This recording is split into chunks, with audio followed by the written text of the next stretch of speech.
नमस्कार दोस्तों, स्वागत है आपका जीके लाइव पाठशाला में। उत्तर प्रदेश पुलिस री एग्जाम के लिए यूथ कंपटीशन टाइम्स की न्यू प्रैक्टिस सेट हम लोग सॉल्व कर रहे थे, जिसमें से पहला प्रैक्टिस सेट हो चुका है। लेटेस्ट री एग्जाम के लिए प्रैक्टिस सेट जो है बनाया गया है। आज हम दूसरा प्रैक्टिस सेट देख रहे हैं, तो प्लीज़ आप लोग जो भी लोग जुड़ रहे हैं वीडियो को लाइक कीजिएगा, चैनल को जरूर सब्सक्राइब कीजिएगा, दोस्तों के साथ शेयर जरूर कीजिएगा। और आप लोग प्लीज़ ऐसे वीडियो देखकर चले जा रहे हैं, 90% लोग जो हैं बिना सब्सक्राइब किए चले जा रहे हैं, तो प्लीज़ आप लोग सब्सक्राइब जरूर कीजिएगा। इससे हमें थोड़ा मोटिवेशन मिलते रहेगा और आपके लिए अच्छा वीडियो हम लेकर आएंगे। पहला क्वेश्चन से शुरुआत करते हैं। दिया गया है, निम्नलिखित में से किस स्वर को संयुक्त स्वर माना जाता है? जवाब हो जाएगा आपका ऑप्शन डी, ए को जो है संयुक्त स्वर के रूप में जाना जाता है। दूसरे क्वेश्चन में है, कोष्टक में दिए गए विराम चिन्ह का क्या नाम है? देखिए, ये विराम चिन्ह दिया गया है, इसका नाम पूछा है। इसका जवाब है, इसे जो है अर्ध विराम बोलते हैं। क्या बोलते हैं? अर्ध विराम बोला जाता है। तीसरा क्वेश्चन है, इनमें से एक वर्तनी शुद्ध है, कौन सा? जवाब है ऑप्शन बी, आधिकारिक होता है। कई बार लोग आधिकारिक बोलते हैं, लेकिन आधिकारिक सही शब्द है। और जो है शुद्ध वर्तनी में प्रश्न कई बार पूछा गया है। नेक्स्ट क्वेश्चन है, लेखक संज्ञा का कौन सा प्रकार है? लेखक, जवाब है ऑप्शन डी, यह जो है जातिवाचक संज्ञा है। जातिवाचक संज्ञा का उदाहरण है। पांचवा प्रश्न है, निम्नलिखित में से किस वाक्य में सर्वनाम का प्रयोग हुआ है? सर्वनाम, जवाब हो जाएगा ऑप्शन बी, मैं कल दिल्ली जा रहा हूं। इसमें जो है सर्वनाम का प्रयोग हुआ है। छठे प्रश्न को देखते हैं। इसमें दिया गया है, सालों बाद उसका प्रवासी पति लौटा। कई बार यह प्रश्न पूछा गया, सेम क्वेश्चन जो है कई बार रिपीट हुआ है। इस वाक्य में कौन सा शब्द विशेषण है? प्रवासी पति लौटा। ध्यान से प्रश्न पढ़िएगा। जवाब है ऑप्शन सी, प्रवासी यानी बाहर रहने वाला पति। सी ऑप्शन सही होगा। सातवां प्रश्न है, मोहन किताब पढ़ता है। इस वाक्य में क्रिया का कौन सा प्रकार है? पढ़ता है, तो यह जो है सकर्मक क्रिया है। विकल्प यहां से बी से हो जाएगा, क्या है? सकर्मक क्रिया। अगला प्रश्न है, मैं वहां होकर आया हूं। वाक्य में अव्यय शब्द कौन सा है? जवाब है ऑप्शन बी, वहां। वहां शब्द जो है यह अव्यय है। नवा प्रश्न है, शीर्षक, अध्याय, इकाई, पाठ, इन चारों में से कितने स्त्रीलिंग शब्द हैं? देखिए, शीर्षक है, अध्याय है, इकाई है और पाठ है। इनमें से कौन कौन जो है स्त्रीलिंग है? इस प्रकार के प्रश्न जो है कठिन प्रश्न के रूप में देखे जाते हैं, क्योंकि एक नहीं चारों में बताना है आप। इसका जवाब हो जाएगा ऑप्शन सी, सिर्फ एक जो है स्त्रीलिंग शब्द है। 10वां प्रश्न है, राम गया। इस वाक्य में कौन सा काल है? गया यानी पूर्ण हो चुका है काम। जवाब है, यह जो है सामान्य भूतकाल है। क्या है? सामान्य भूतकाल है। 11वें प्रश्न में दिया गया है, वह आई तो मेरी चिट्ठी उसे दे देना। कौन सा काल है? अगर वो आई तो मेरी चिट्ठी दे देना। इसका जवाब हो जाएगा आपका ऑप्शन नंबर बी, संभाव्य है वर्तमान काल में, क्योंकि संभावना दिखाई जा रहा है यदि वो आई तो।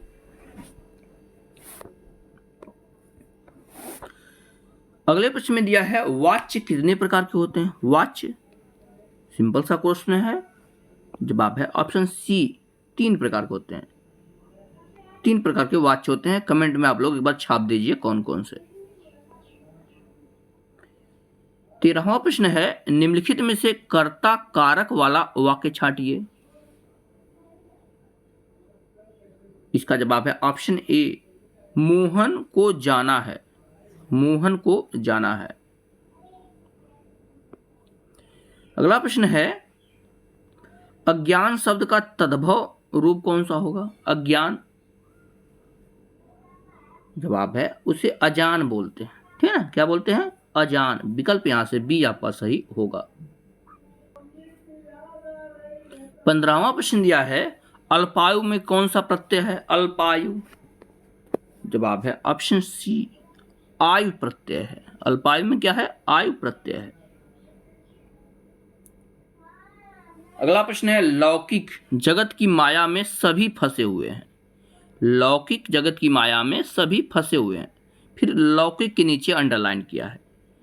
पूछा गया इसका सही विलोम शब्द क्या होगा लौकिक का?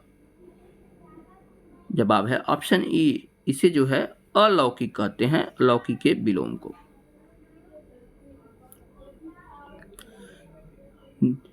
अगला प्रश्न है, निम्नलिखित विकल्पों में से चंचरीक शब्द का पर्यायवाची चुनिए। चंचरीक, जवाब है ऑप्शन बी, भ्रमर यानी भावना का जो है पर्यायवाची होता है चंचरीक।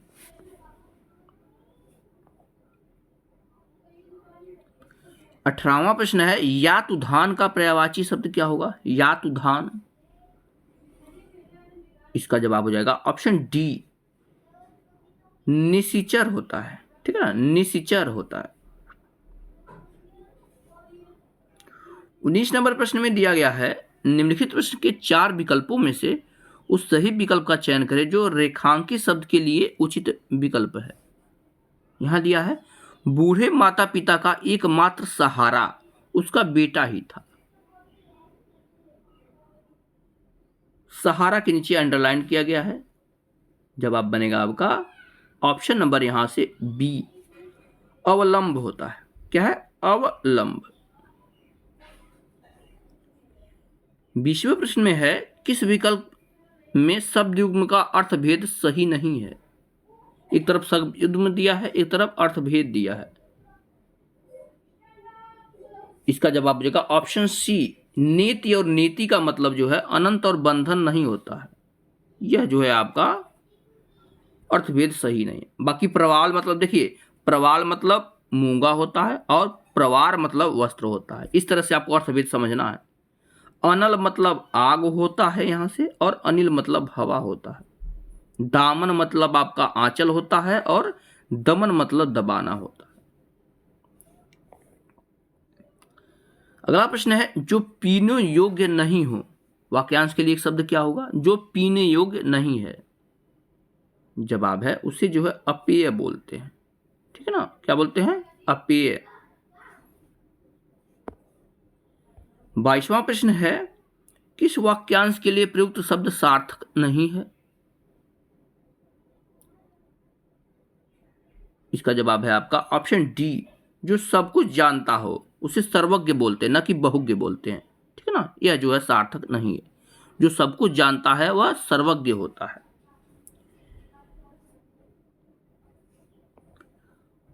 23वें प्रश्न में है, परधन उपकार की संधि क्या है? परधन उपकार, जवाब बनेगा आपका ऑप्शन सी, उसे जो है परोपकार बोलते हैं। परोपकार। अगला प्रश्न, निम्नलिखित प्रश्न के 4 विकल्पों में से उस विकल्प का चयन करें जो दिए गए शब्द के सही संधि विच्छेद का विकल्प हो। दिया है यहां पर सदाचार, इसका जो है संधि विच्छेद क्या होगा? क्वेश्चन दिया गया सदाचार का संधि विच्छेद। जवाब बनेगा आपका ऑप्शन नंबर डी, सतधन आचार होता है। सदाचार व्यंजन संधि का यह उदाहरण है, कई बार पूछा गया। अगले प्रश्न में पूछा गया, आमरण में कौन सा समास है? आमरण, तो आप लोग जानते हैं जिसमें जो है उपसर्ग लग जाता है वह अक्सर जो है अव्ययी भाव समास होता है।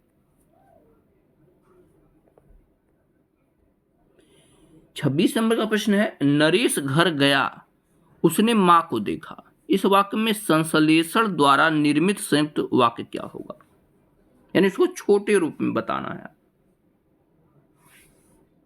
26 नंबर का यह प्रश्न है, जवाब इसका बनेगा ऑप्शन नंबर डी, नरेश घर गया और उसने मां को देखा। यहां से डी ऑप्शन आपका सही हो जाएगा। 27 नंबर का प्रश्न है, आपको शीघ्र स्वास्थ्य लाभ मिले। इस प्रकार का वाक्य कैसा वाक्य है? तो यह जो है हमारी इच्छा है ना, तो इच्छावाचक वाक्य हो जाएगा। हमारी इच्छा है आप जल्दी से ठीक हो जाए, इसलिए इच्छावाचक। अगले प्रश्न में गद्यांश दिया गया है, गद्यांश को पढ़ के आंसर देना है। तो हम लोग जो है गद्यांश को एक बार आप लोग स्क्रीनशॉट ले लीजिए, छोटा कर दे रहे हैं यहाँ से गद्यांश का आप लोग स्क्रीनशॉट पूरा ले लीजिए। उसके बाद जो है इस पे प्रश्न कैसे बनते हैं उसे देखेंगे। छोटा कर दे रहे हैं आप लोग ताकि गद्यांश को अच्छी तरह से देख लें। देखिए गद्यांश को एक बार स्क्रीनशॉट ले लीजिए। अब इसके प्रश्न पर आते हैं, क्योंकि गद्यांश जब तक हम पढ़ेंगे टाइम की जो है कमी के कारण जो है इसे जो है स्किप किया जा रहा है। आप लोग अच्छे से एक बार देख लेंगे तभी प्रश्न के आंसर देंगे। प्रश्न इसमें पूछा गया पहला, राष्ट्र, सांस्कृतिक और विरासत क्रमशः कौन सी व्याकरणिक इकाइयां हैं? तो देखिए इसे बिना गद्यांश पढ़े ही आंसर दे सकते हैं। जवाब है ऑप्शन डी, राष्ट्र जो है संज्ञा शब्द है, सांस्कृतिक विशेषण है और विरासत ये भी आपका संज्ञा शब्द है। इस तरह से प्रश्न जो है इस समय ट्रेंड में चल रहा है, ऐसे प्रश्न बार बार बन रहे हैं। अगला प्रश्न है, अंतर्विरोध शब्द का किस प्रकार की संधि है? देखिए ये भी बिना गद्यांश पढ़े आंसर दे सकते हैं। अंतर्विरोध में कौन सी संधि है? जवाब है ऑप्शन सी, अंतःधन विरोध होता, तो यह जो है विसर्ग संधि है। नेक्स्ट क्वेश्चन, व्यक्ति की दृष्टि कब संकुचित हो जाती है? अब यह गद्यांश पढ़कर आंसर देंगे आप। जवाब हो जाएगा ऑप्शन सी, जब व्यक्ति धर्म, जाति, कुल आदि को प्रमुख मानने लगता है तो उसकी दृष्टि जो है संकुचित हो जाती है, यानी अलग भाव पैदा हो जाता है उसके मन में।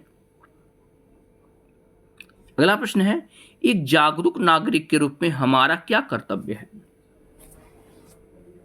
जवाब बनेगा आपका ऑप्शन नंबर यहां से ए, एक जागरूक नागरिक के रूप में हमारा कर्तव्य है धर्म, जाति, भाषा आदि तुच्छ मतभेदों को भुलाकर सुयोग और कर्मठ व्यक्ति को मत दें। नेक्स्ट क्वेश्चन है, देश में चलने वाले अनेक प्रकार के आंदोलनों का क्या परिणाम होता है? इसका जवाब है ऑप्शन सी, आपसी घृणा और विद्वेष पैदा कर देने से राजनीतिक दलों को अपने वोट बैंक बढ़ाने में मदद मिलती है। सी ऑप्शन यहां से सही हो जाएगा। नेक्स्ट क्वेश्चन है, वैदिक संस्कृत से लेकर आधुनिक युग तक की हिंदी के विकास का सही क्रम कौन सा है? जवाब है आपका ऑप्शन बी, सबसे पहले आपका वैदिक संस्कृत थी, तब लौकिक संस्कृति आई, तब पाली आई, तब प्राकृतिक आई, उसके बाद अपभ्रंश आई। इसीलिए जो है अपभ्रंश को हिंदी की जननी कहा जाता है, क्योंकि अपभ्रंश के बाद हिंदी आती है। और हिंदी की आदि जननी की बात करते हैं तो जो है आपका वैदिक संस्कृत आ जाती है। इस चीज पे ध्यान दीजिएगा। नेक्स्ट क्वेश्चन है, पंच परमेश्वर किस रचनाकार की प्रथम कहानी मानी जाती है? इसका जवाब हो जाएगा आपका ऑप्शन बी, यह जो है मुंशी प्रेमचंद की कहानी मानी जाती है। क्या? पंच परमेश्वर। नेक्स्ट क्वेश्चन है, जमीन पर पैर न पड़ना, मुहावरे का अर्थ आपको बताना है। जमीन पर पैर न पड़ना, इसका जवाब हो जाएगा ऑप्शन डी, अभिमानी होना। क्या? अभिमानी होना होता है। अगला प्रश्न, जहां जड़ पर चेतन का आरोप हो वहां कौन सा अलंकार होता है? यह इंपॉर्टेंट क्वेश्चन है, उदाहरण के तौर पे यह पूछा गया है। जवाब हो जाएगा आपका ऑप्शन नंबर डी, वहां जो है मानवीकरण अलंकार होता है। क्या होता है? मानवीकरण अलंकार। अगले पेज पर आएंगे, प्लीज आप लोग वीडियो को जरूर लाइक करते रहिएगा। सामान्य अध्ययन के पोर्शन पे हम लोग आ चुके हैं। मैथ और रीजनिंग के लिए टेलीग्राम चैनल ज्वाइन कर लीजिए, वहां आपको पूरा का पूरा पीडीएफ मिल जाएगा। दिया है, ऊर्जा के भरपूर प्रकाश के लिए एलईडी का यह वर्तमान तकनीकी है। एलईडी का विस्तृत रूप क्या है? जवाब बनेगा आपका option number C, light emitting diode होता है एलईडी का फुल फॉर्म। सी ऑप्शन सही हो जाएगा। अगला प्रश्न है, हाइपोकैलेमिया किसकी कमी के कारण होता है? क्या हाइपोकैलेमिया? इसका जवाब है ऑप्शन सी, शरीर में जो है पोटेशियम की कमी के कारण यह रोग होता है। अगले प्रश्न को देखते हैं। इसमें दिया है प्राचीन भारतीय संस्कृति और सभ्यता के प्रतीक निम्नलिखित शहरों में से किसके अवशेष पाकिस्तान में है? तो आप लोग जानते हैं हड़प्पा सभ्यता के अधिकतर जो है स्थल, ज्यादा से ज्यादा स्थल आपके पाकिस्तान में है, भारत में कम मात्रा है। जवाब है ऑप्शन बी, हड़प्पा और मोहनजोदड़ो दोनों के दोनों आपके पाकिस्तान में स्थित हैं।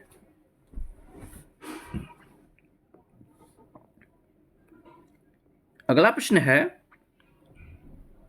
जौनपुर के सरकी शासक सुल्तान हुसैन शाह सरकी एक महान संगीतकार थे। उन्होंने किसके तर्ज पर बड़ा ख्याल का विकसन किया या विकसित किया? जवाब हो जाएगा ठुमरी के तर्ज पर बड़ा ख्याल का विकास इनके द्वारा किया गया था। अगला प्रश्न है, 1946 में निम्नलिखित में से किस भारतीय राज्य में एक महत्वपूर्ण किसान आंदोलन तेभागा आंदोलन शुरू किया गया था? क्या? तेभागा आंदोलन। कई बार इसके बारे में पूछा गया है। इसका जवाब है ऑप्शन सी, बंगाल में शुरू हुआ था तेभागा आंदोलन। नेक्स्ट क्वेश्चन, 1905 में बंगाल राष्ट्रवादी भावना का एक केंद्र था। भारत का कौन सा वायसराय बंगाल के विभाजन के लिए जिम्मेदार था? सिंपल सा क्वेश्चन, देखिए सीधे सीधे सिर्फ वायसराय के बारे में पूछा गया, लेकिन क्वेश्चन को बढ़ा दिया गया था आपको कंफ्यूज करने के लिए। जवाब हो जाएगा ऑप्शन बी, लॉर्ड कर्जन के द्वारा जो है बंगाल विभाजन किया गया था 1905 में। नेक्स्ट क्वेश्चन, मुद्रास्फीति एक संयोजन है, इसका वास्तविक उत्पादन डीजीपी और बढ़ता मूल्य स्तर का क्या है? जवाब बनेगा आपका ऑप्शन डी, घटता हुआ वास्तविक जो है सकल उत्पादक होता है। 121 नंबर का प्रश्न है, तूर दाल को अन्य किस नाम से जाना जाता है? जवाब बन जाएगा आपका ऑप्शन नंबर यहां से ए, अरहर बोला जाता है। तूर को अरहर की दाल भी कहते हैं। अगला प्रश्न है, इनमें से किसे एक अनिवासी प्रत्यक्ष निवेश उद्यम में एक निवासी प्रत्यक्ष निवेश द्वारा निवेश कहा जाता है? निवेशक द्वारा निवेश कहा जाता है। प्रश्न में बेसिकली यही पूछा गया है। जवाब बनेगा ऑप्शन सी, इसे जो है जावक निवेश कहा जाता है। विकल्प यहां से आपका सी सही हो जाएगा। अगले प्रश्न में पूछा गया है, बिरहोर वन्य आदिवासी हैं जो परंपरागत रूप से खानाबदोश हैं। कौन? बिरहोर। वे मुख्यतः निम्नलिखित में से किस भारतीय राज्य में रहते हैं?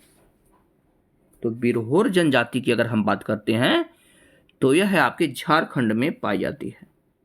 विकल्प यहां से ये आपका सही होगा। 124वें नंबर के प्रश्न में दिया है, गंगा नदी निम्नलिखित में से किस राज्य से होकर नहीं बहती? नहीं पूछा गया। जवाब है आपका ऑप्शन सी, अरुणाचल प्रदेश में गंगा नदी नहीं बहती, बाकी उत्तराखंड से होते हुए पश्चिम बंगाल, बिहार तक बहती है।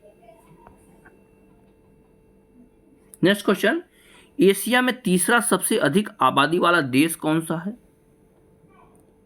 जवाब बन जाएगा आपका ऑप्शन नंबर यहां से डी, इंडोनेशिया तीसरे नंबर पे आता है। भारत और चीन के बाद जो है इंडोनेशिया का नंबर आता है।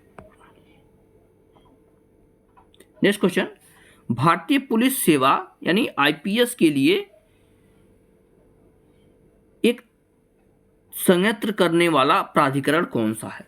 यानी इसको चलाने वाला प्राधिकरण कौन सा है? किसके द्वारा यह हैंडल किया जाता है? किसके, कौन से विभाग के अंतर्गत यह आता है? जवाब बनेगा आपका ऑप्शन सी, यह गृह मंत्रालय के अंतर्गत आता है। अगले पेज पर आएंगे। प्लीज जो भी लोग जुड़े हों वीडियो को लाइक जरूर करते रहिएगा और अपने दोस्तों से शेयर जरूर करिए और प्लीज मिलजुल के जो है चैनल को सब्सक्राइब जरूर कीजिएगा। प्रश्न है, उत्तर प्रदेश का चरकुला क्या है? सिंपल सा क्वेश्चन है, चरकुला नृत्य है। जवाब बनेगा आपका ऑप्शन नंबर यहां से डी, ब्रज क्षेत्र का एक पारंपरिक लोक नृत्य है चरकुला। अगला प्रश्न है, मुरादाबाद किस कार्य हेतु प्रसिद्ध है और उसने विश्व भर में हस्तकला उद्योग में अपना आला स्थान बनाया?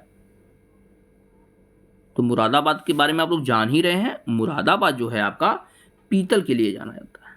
इसके लिए पीतल के लिए जाना जाता है। नेक्स्ट क्वेश्चन है, उत्तर प्रदेश में लायन सफारी कहां बन रहा है? इसका जवाब है आपका ऑप्शन डी, इटावा में बन रहा है लायन सफारी। नेक्स्ट क्वेश्चन, वर्ष 2015 में स्वामी राम भद्राचार्य को कौन से सम्मान से सम्मानित किया गया था? इसका जवाब है ऑप्शन डी, इन्हें जो है पद्म विभूषण पुरस्कार दिया गया था। नेक्स्ट क्वेश्चन, विश्व स्वास्थ्य दिवस किस दिन मनाया जाता है? तो यह मनाया जाता है आपका 7 अप्रैल को विश्व स्वास्थ्य दिवस।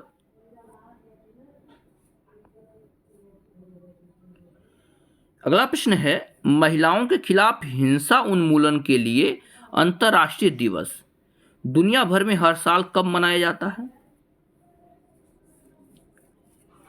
इसका जवाब है आपका ऑप्शन सी, 25 नवंबर को यह दिवस मनाया जाता है। अगला प्रश्न है, भारतीय मुक्केबाजी एमसी मैरी कॉम द्वारा लिखित आत्मकथा का शीर्षक क्या है? इसका जवाब बनेगा आपका, इसका जवाब हो जाएगा आपका ऑप्शन नंबर बी, इसे जो है अनब्रेकेबल कहा है। इनके जो है आत्मकथा का नाम है। नेक्स्ट क्वेश्चन, बहुचर्चित पुस्तक सेनेटिनिक वर्सेज के लेखक कौन है? जवाब बनेगा आपका ऑप्शन नंबर यहां से ए है आपके सलमान रुश्दी। विकल्प यहां से ए आपका सही हो जाएगा। नेक्स्ट क्वेश्चन है, मॉडेम किस प्रकार का उपकरण है? मॉडेम, जवाब बनेगा आपका ऑप्शन नंबर बी, यह जो है इनपुट और आउटपुट दोनों देता है। अगला प्रश्न है, इनमें से क्या है जो एक प्रकार का मालवेयर है जो आपके कंप्यूटर पर विज्ञापन दिखाता है? इसका जवाब है ऑप्शन डी, यह जो है एडवेयर एक मालवेयर है। नेक्स्ट क्वेश्चन है, संविधान सभा का अंतिम सत्र कब आयोजित किया गया था? तो यह किया गया था आपका 24 जनवरी 1950 को।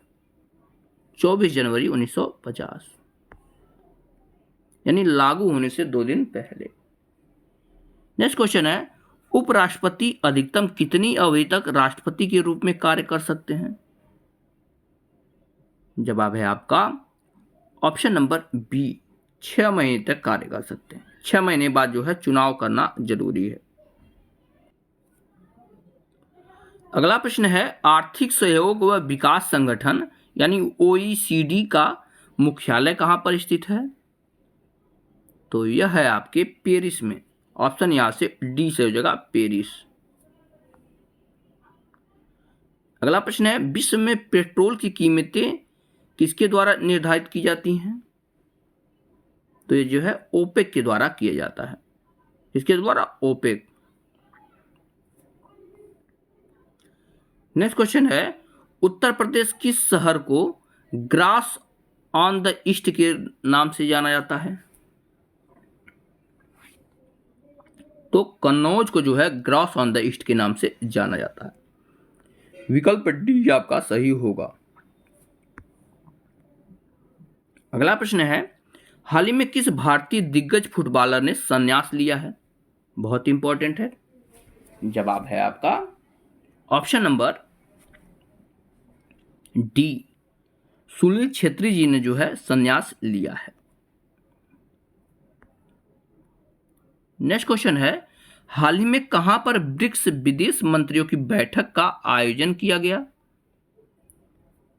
इसका जवाब हो जाएगा आपका ऑप्शन ए, रूस में इसका बैठक हुआ ब्रिक्स देश के सदस्यों का। नेक्स्ट क्वेश्चन है, वर्ष 2024 में फ्रांस में आयोजित होने वाले 33वें ग्रीष्मकालीन ओलंपिक खेलों की सूची जूरी सदस्य के रूप में नियुक्त होने वाली पहली भारतीय कौन बनी है? यानी जो है जस्टिस के रूप में जो पॉइंट देते हैं। जवाब बनेगा आपका ऑप्शन बी, ये बनी आपकी विल्किस मीर। विकल्प बी आपका सही होगा।